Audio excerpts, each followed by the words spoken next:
진보 유튜브에 힘을 실어주십시오. 여러분들의 구독과 좋아요는 한일전 승리에 힘이 됩니다. 안녕하십니까. 타이거행크TV의 타이거행크입니다. 오늘은 어제 방송에서 미리 말씀드린 바와 같이 21대 총선 PK 지역구 판세를 말씀드리고자 합니다. 그 중에서도 오늘은 부산 지역 판세를 먼저 살펴보고자 하는데요. 아무래도 부산 지역이 여론 동향에 민감하고 주변 경남 지역에 미치는 영향력 또한 크다고 보여지기 때문에 먼저 살펴보려 합니다. 부산 지역은 총 18개 지역구가 있는 지역입니다. 20대 총선 결과는 민주당이 5석을 차지하면서 부산 경남 지역에 민주당 바람을 일으키는 큰 역할을 했었는데요. 2018년도 해운대을 보궐선거를 거치면서 지금은 민주당 6석, 미통당 12석의 구도를 가지고 있습니다. 2016년 이후 몇 차례 선거에서 민주당이 선전하면서 아직도 바뀌지 않고 있는 대구 경북에 비해 적어도 부산 지역만큼은 민주당이 어느 정도 지역을 장악하게 된 것은 아닌가 하는 섣부른 기대도 있었는데요.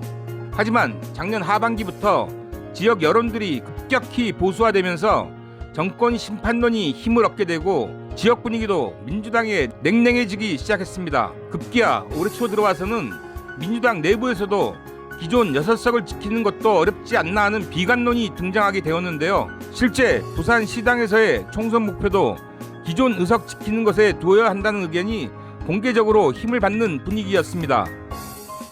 이런 분위기를 반전시킨 것은 바로 문재인 대통령의 국정 지지율 반등이었습니다. 코로나 전국을 지나면서 미통당과 보수 찌라시들의 말도 안 되는 험담과 딴지 걸기 앞에서도 오로지 국민의 목숨만을 생각하며 묵묵히 실력으로 정도를 걸었던 문재인 대통령과 문재인 정부의 정책, 결국 이런 뚝심과 실력이 한국의 방역 체계를 전 세계의 모범으로 만들게 되었고, 세계는 한국에 놀라고 외신들은 이런 한국의 찬사를 보내게 되었습니다. 결국 이런 세계와 외신의 반응들은 대통령의 국정 지지율 반등으로 나타나게 되었는데요. 부산도 이런 효과가 직접적으로 나타나기 시작했습니다. 그동안 부산 지역에서 미통당과 상당한 차이를 보이던 민주당의 정당 지지율이 올라가면서 지역에서 상대 후보에 밀리던 우리 민주당 후보들이 따라붙기 시작하면서 결국 부산시당의 총선 목표 또한 상향 조정하게 되었습니다. 부산 지역에서 과연 이제 현상 유지를 할 수 있겠냐라는 걱정도 있었습니다. 근데 지난 한 일주일 사이에 네. 여론이 호전되는 그런 기미가 완연합니다. 아, 그래요? 예. 지금은 목표를 원래대로 부산에서 18석인데 과반수인 10석을 목표로 열심히 뛰어도 되겠다 그런 생각을 해보고 있습니다. 이런 부산 지역 10석의 목표를 달성하기 위해 오늘 살펴볼 부산 지역의 지역구들은 방금 인터뷰에서 목표 의석을 말씀하셨던 김영춘 의원의 지역구인 부산 진구입니다. 민주당 김영춘, 미통당 서병수 후보들 간의 대결인데요. 특히 이 둘은 각 당의 부산 지역 선거대책위원장을 맡고 있다는 점에서 사령관들의 대결이라 하겠습니다. 전체적인 부산 분위기와 마찬가지로 초반에는 김영춘 후보가 오차 범위 내에서 뒤지는 결과들이 나왔었는데요. 지난주부터 나오는 여론조사 결과들은 김영춘 후보가 역전에 성공한 결과들이 나오고 있습니다. 미통당의 서병수 후보가 시장 출신으로 인지도가 있는 후보이긴 하지만 지역구를 옮겨왔다는 점과 이제 부산 시민들에게 낡은 정치인의 이미지가 강하다고 보여지는데요. 그렇기 때문에 한번 뒤집힌 분위기를 다시 뒤집을 만큼의 역량은 부족하다는 생각입니다. 아무쪼록 부산의 사령관인 김영춘 후보가 지금의 분위기를 쭉 이어 부산 전체의 승기를 이곳 부산 진구에서부터 잡아왔으면 좋겠습니다. 계속해서 살펴볼 지역은 부산 남구 을입니다.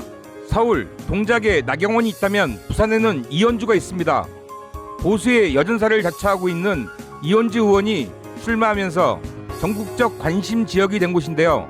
동작을의 나경원 후보와 마찬가지로 우리 민주당 지지자들에게는 이현주 의원도 필히 당선을 막아야 할 인물 중 하나로 보입니다. 초반 이런 이현주 후보가 앞서 나가는 결과들이 나와 모두 놀라기도 했었는데요. 이것도 이제 서서히 민주당 박재우 후보가 앞서가면서 그 차이를 벌리고 있는 모습입니다. 이런 분위기 속에서 4월 1일 뜬금없는 이현주 후보의 기자회견이 있었는데요. 기자회견 내용은 말로 표현하기가 민망해서 접어두더라도 이번에도 또 눈물을 흘리며 기자회견을 하더군요. 전 그 모습을 보면서 자신에게 가해진 조그마한 상처에 저리 눈물을 흘리는 사람이 왜 지금까지 수많은 사람들의 가슴에는 비수를 꽂으며 그리도 당당해 왔는지 그런 의문이 들었습니다. 이상으로 부산 지역 판세를 둘러봤습니다. 점점 좋아지는 분위기가 확연해지는 듯해 가슴 뿌듯한데요.